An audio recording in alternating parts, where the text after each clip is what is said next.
So ఈ CASF exam మార్చి 10th జరిగింది. దానికి సంబంధించినటువంటి బుక్లెట్ ఇది.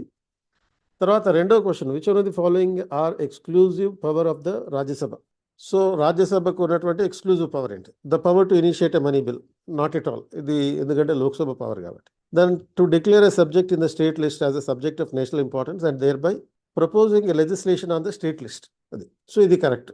అంటే ఒక రాజ్యసభ యూనియన్ లిస్ట్లో ఉన్నటువంటి స్టేట్ లిస్ట్లో ఉన్నటువంటి అంశాల మీద చట్టం చేయాలని చెప్పి నేషనల్ ఇంట్రెస్ట్ నేపథ్యంలో ఒక ప్రతిపాదన చేయొచ్చు. సో అది ఈ second option. Impeaching the president of India is not an exclusive power. Impeachment initiative can be either raised in the Lok Sabha or Rajya Sabha. కాబట్టి 1 and 3 అనేవి సరిపోవు, ఇక్కడ 2 మాత్రమే. B is the answer. ఈ అంశం మీద రాజ్యసభకు ఉన్న స్పెషల్ పవర్ అంటే comparative position of the Lok Sabha and the Rajya Sabha అనే అంశం మీద 1999, 2003, 2013లో క్వశ్చన్స్ వచ్చినాయి. సో ఇప్పుడు మనం ఏం చేయాలి?